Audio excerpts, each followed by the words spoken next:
তা এখন দূর থেকে মনে করেন অনেক হুঙ্কার ছড়ে। আমি বারবার বলি, ভাই রে ভাই, দূর থেকে এত চিৎকার চেঁচামেচির কি দরকার? আসো একসঙ্গে বসি। আর এই যুগে বসার জন্য খালি ইচ্ছা করলেই চলে। প্রত্যেকের পকেটে মোবাইল আছে না?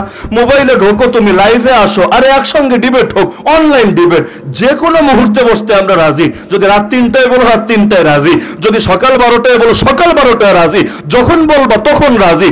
লুকায় লুকায় গর্তে ঢুকে ঢুকে ডিবেটের পক্ষে আমরা না। লুকায় লুকায় ডিবেট করলে ডিবেটে হয় একটা, জাতির সামনে প্রচার করে আর একটা। মনে করেন রুমের মধ্যে বিতর্ক হয়ে চূড়ান্ত নাকানি চুবানি খাবে আর পরাজিত হবে, আর বের হয়ে এমন সিস্টেমে প্রচার করতে থাকবে যে তাল গাছটা একমাত্র তাদেরই বিজয় হয়েছে। তো এখন এই কারণে গর্তে ঢুকে ডিবেটের পক্ষে আমরা না। ডিবেট হবে, মুনাজারা হবে, গোটা জাতি দেখবে। যার কারণে তোমাদের 2 নম্বরই করার সুযোগ থাকবে না। কারণ নবী বলেছেন, মুমিন এক গর্তে বারবার দংশিত হয় না। আমরা অতীত ইতিহাসে দেখেছি একাধিকবার আমাদের আকাবিরদের সঙ্গে প্রতারণা করেছে। এক জায়গায় আসার কথা বলে আর এক জায়গায় তাদের পাঠিয়েছে, আর নিজেরা গিয়ে খালি মাঠে বিজয় ঘোষণা করে চলে গেছে। তা আমরা এক গর্তে বারবার দংশিত হব না। আসো অনলাইনে বসো, আপত্তি কোথায়? তোমার যদি বাহুতে বল থাকে তুমি জয়ী হবা, আর আমার থাকলে আমি জয়ী হব। যদি আমাদেরকে হারাতে পারো, আমি বলে রেখেছি, কোনো জিলাপি দেওয়া লাগবে না, হালুয়া দেওয়া লাগবে না, সিন্নি খাওয়ানো লাগবে না, মাগনা মাগনা আমি তোমাদের দলে যোগ দিব। আর তোমরা যদি হারো, প্রয়োজনে আমি 20 কেজি জিলাপি এক একজনকে ধরে এক বৈঠকে খাওয়াই দিব, তবুও তোমাদেরকে আমাদের ওলামায়ে দেওবন্দের আদর্শ গ্রহণ করতে হবে। একজনও বসতে রাজি না। আজ দেখলাম কওমি থেকে ওয়াহাবি সুন্নি হয়েছে এক মৌলভী সাহেব, নামের আগে মুফতিও আছে। তিনি ঘোষণা দিয়েছেন আমাকে 1 কোটি টাকা দিবে, 1 কোটি যদি বিতর্কে আমি তারে হারাতে পারি। শুনে তো ভালোই লাগলো, মাশাআল্লাহ। 1 কোটি টাকা না, 50 লাখ টাকাও যদি দেয়, খারাপ কি? আমি একজনকে বললাম, ভাই প্রয়োজনে তুমি মাঝখানে দালালি করে মধ্যস্থতা করে একটাবার বসানোর চেষ্টা করো, তোমারে আমি 10 লাখ দিয়ে দিব না, এখান থেকে 40 লাখ পেলে এতেই বা আমার লস কি? মাগনা যা পাই তাতেই তো লাভ। কিন্তু একবার ছাই দিয়া হলেও এইটারে আইনা বসাও, কিন্তু বসতে রাজি না। আর প্রত্যেকটা মাহফিলে রবিউল আউয়ালে দরকার ছিল আর মিলাদ কিয়ামের পক্ষে বয়ান করবে, নবীর শানে কথা বলবে। আপনারা দেখার কথা, গত 2 সপ্তাহ ধরে বাংলাদেশে এমন নামধারী সুন্নি বক্তা মনে একটাও নাই যাদের বয়ানের ফার্স্ট টু লাস্ট বিষয় হলো, টপিকই হলো কেমনে আমারে পৌঁছাতে পারে। সবাই মিলে একসঙ্গে নেমেছে, আমাদের জাতি ভাইরা সবাই পাশে দাঁড়িয়েছে। এই দাবি আমি করব না, তবে ওরা সকলে একজোট হয়ে, ফরিদপুরেরই হোক, চিটাগাঙ্গেরই হোক, আর সিলেটেরই হোক, একজোট হয়ে, কি নামে নাই? নামে নাই। সকাল সন্ধ্যা আমার চ্যালেঞ্জ জানাচ্ছে না? জানাচ্ছে। অ্যাকসেপ্ট করতে করতে আমি বেহুশ হয়ে যাচ্ছি। যে জানাচ্ছে আমি তারই বলছি, কবুল কবুল কবুল, আসো জলদি আসো, আমি বসতে রাজি আছি। একজনরে আজও পর্যন্ত পাইলাম না বসার জন্য। আমার সঙ্গে আলহামদুলিল্লাহ রেজাউল করিম আবরার ভাই দেখেছেন, উনিও কবুল করেই যাচ্ছেন।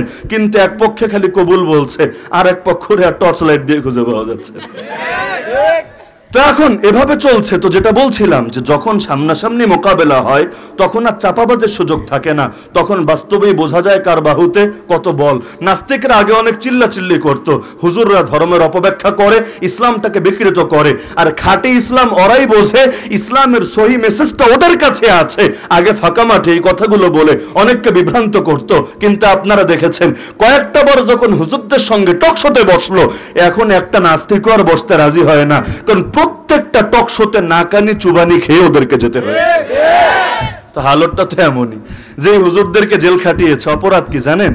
এরা ধর্মের অপব্যাখ্যা করে, জঙ্গিবাদকে উস্কে দেয়, উগ্রবাদকে প্রমোট করে, সাম্প্রদায়িক বয়ান করে। আরে এই সবগুলো বিষয় তো জ্ঞানগত বিষয়। তো বুঝলাম, হুজুররা জঙ্গিবাদের পক্ষে বলে, তোমরা জিহাদের পক্ষে বলো। কারণ যেটা জিহাদ সেটা কখনো জঙ্গিবাদ হবে না, যেটা জঙ্গিবাদ সেটা কখনো জিহাদ হবে না।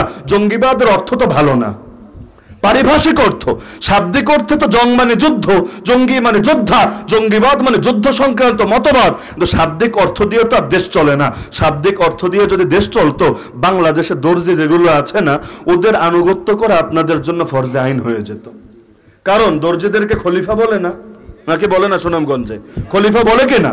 তো খলিফার আনুগত্য করা ফরজ না? তা আপনারা কি দর্জির আনুগত্য করেন কেন? বলবেন হুজুর শাব্দিক অর্থ দিয়ে দেশ চলে না, জিনিসটা দ্বারা লোকে কি বোঝায় সেটাই এখানে মুখ্য হয়। খলিফা বলে লোকে ওই আমিরুল মুমিনিন আমগো বাংলাদেশে বুঝে না। তো এখন সব ক্ষেত্রে মূল অর্থ কি এটা ধর্তব্য না, সমাজে কি চলে এটা ধর্তব্য। জঙ্গিবাদ বলে সন্ত্রাস বোঝায় না, জঙ্গিবাদ বলে ইসলামের নামে অনইসলামিক কাজ বোঝায় না। তো এর মানে কি, যেটা জিহাদ সেটা ওদের চোখে জঙ্গিবাদ না, যেটা জঙ্গিবাদ সেটা ওদের চোখে জিহাদ না। তো ঠিক আছে, তোমাদের জিহাদের পক্ষের কার কোন কোন স্কলার আছে ওদেরকে এনে টেবিলের এক পাশে বসাও, আর যাদেরকে জঙ্গিবাদের মামলা দিয়ে 21 সাল থেকে আজও পর্যন্ত জেল খাটিয়েছো অথবা খাটাচ্ছ তাদেরকে আরেক পাশে বসাও। তারপরই প্রমাণিত হোক বিতর্কের টেবিলে কোনটা আসলে জিহাদ আর কোনটা জঙ্গিবাদ। কিন্তু এই ভুল ওরা বারবার করে না, এভাবেই চলতে থাকে দুনিয়া। তো বলছিলাম, কোরআন একদিকে সমস্ত মুসলমানের হেদায়াত, আর একদিকে খাস মুমিন যারা তাদের হেদায়াত। এই প্রসঙ্গে ঘটনা টানছিলাম, ছোট বাচ্চাটা বলছে, রাসূল একটা চান্স দেন, ও বয়সে বড় তাতে কি, কিন্তু একটাবার আমাকে শক্তি প্রদর্শনের সুযোগ দেন। রাসূল বললেন, ঠিক আছে কবুল, এবার লড়াই করো, কুস্তির দ্বারাই প্রমাণিত হোক তার বাহুতে কত বল। লড়াই শুরু হওয়ার আগে একটু বুকে টুকে জড়ায় নেয় না, যে একটু পর তো তোরে জম্মের একটা আসার মারমো, আসার মাইরা তোরে আলু ভর্তা বানায় দিমো, তা আগে একটু বুকে লাগাই লই, মনে কষ্ট টষ্ট পাইস না, কষ্ট পাইলে অগ্রিম ক্ষমা করে দিস। তো এখন আগে এসে লড়াইয়ের আগে কানে কানে বলছে, ভাই আমার, রাসূলের সামনে কথা তো বলেছি, কিন্তু বাস্তবতা হলো তুমি যদি শক্তি প্রয়োগ করো আমি কোনোদিনও তোমার সঙ্গে শক্তিতে কুলিয়ে উঠতে পারবো না। কিন্তু দেখো, আল্লাহর নবী তো তোমাকে কবুল করে নিয়েছেন, সুযোগ দিয়ে দিয়েছেন, আর নবী যাকে একবার কবুল করেন তাকে পুনরায় আর রিজেক্ট করেন না। তো জান্নাতের বাজারে যাওয়ার ব্যবস্থা তোমার হয়ে গেছে, আল্লাহর কাছে জান মাল বিক্রি করার সুযোগ তুমি পেয়ে গেছো। আল্লাহর ওয়াস্তে একটাবার স্যাক্রিফাইস করো, আল্লাহর জন্য কোরবানি করো, আমাকেও সুযোগটা করে দাও। এতে নবী তো তোমাকে আর বাড়িতে পাঠাবে না, কিন্তু আমাকেও তোমার সঙ্গে যাওয়ার অনুমতি দেবে, সুযোগ করে দেবে। আমরা দুই ভাই একই সঙ্গে হাতে হাত রেখে কাঁধে কাঁধ মিলিয়ে জান্নাতের বাজারে গিয়ে সওদা করবো ইনশাআল্লাহ। এই কথা শুনে বড় সাহাবীর মনটাও নরম হলো। আরে আমার ছোট একটা ভাই, সে ময়দানে যেতে চাচ্ছে, কিসের জন্য? কোন ছেলে খেলার জন্য না, ক্রিকেট বিশ্বকাপ দেখার জন্য না। যার দিলে যা থাকে সে তো তার পেছনেই ছোটে। কিছু বাঙালি অপেক্ষায় আছে কবে শিরোপাটা বাংলাদেশের হাতে উঠবে, আর কিছু মানুষ অপেক্ষায় আছে কবে আল আকসা আবার আমাদের হবে। যখন বিশ্বকাপ শুরু হয় সকল ছাদে ছাদে ছাদে কাফের মুশরিক দেশের পতাকা শোভা পায়, মানুষের গাড়িতে হাতে বিভিন্ন জায়গায় কাফের প্লেয়ারদের ছবিগুলো সেই সময় শোভা পায়। এমনকি গায়ে যে গেঞ্জিটা পরে সেটাও ওদের জার্সির মতো বানিয়ে ওদের নাম্বার আর নাম বসিয়ে সেটা দিয়ে চেতনা ফেরি করে বেড়ায়। কিন্তু এই যে ফিলিস্তিনের মুসলমান যে হালতের শিকার হয়েছে, গোটা দুনিয়া প্রায় তাদের পাশে দাঁড়িয়েছে। মুসলিম কান্ট্রি রাখেন, আমেরিকার খ্রিস্টানরা, নাস্তিকরা, বিধর্মীরা পর্যন্ত তাদের সঙ্গে একাত্মতা পোষণ করেছে। নিউ ইয়র্কে পর্যন্ত এই মাজলুমদের পক্ষে একাত্মতার সংহতি জানিয়ে আন্দোলন হয়েছে, মিছিল হয়েছে, সমাবেশ হয়েছে। এমনকি পৃথিবীর অধিকাংশ দেশে ফিলিস্তিনের পতাকা এখন পটপট করে উঠছে। কিন্তু আমরাই মনে হয় পোড়া কপালের জাতি, এই দেশের কোন জায়গায় সেই প্যালেস্টাইনের পতাকা দেখা যাচ্ছে। কিন্তু খেলা শুরু হোক, এক মাস আগ থেকেই দেখবেন কাফেরের পতাকা। অথচ কেউ এসে শেখাতে পারে আমাকে, কেউ বলবে হুজুর স্বাধীন সার্বভৌম দেশে আরেক দেশের পতাকা উড়ানো বেআইনি। আমি বলবো ব্রাজিলেরটা যখন উড়াও তখন বেআইনি থাকে না? আর্জেন্টিনারটা যখন উড়াও, ইটালি জার্মানি স্পেনেরটা যখন উড়াও তখন কি না জায়েজ আর বেআইনি থাকে না? খালি কি মাজলুমের প্রসঙ্গ আসলেই আইনের কথা মনে পড়ে? তো দরকার ছিল কি আর বাস্তবে করছে কি? কাফের কাফেরের পাশে ঠিকই দাঁড়ায়, মুসলমান মুসলমানের পাশে দাঁড়াতে পারে না।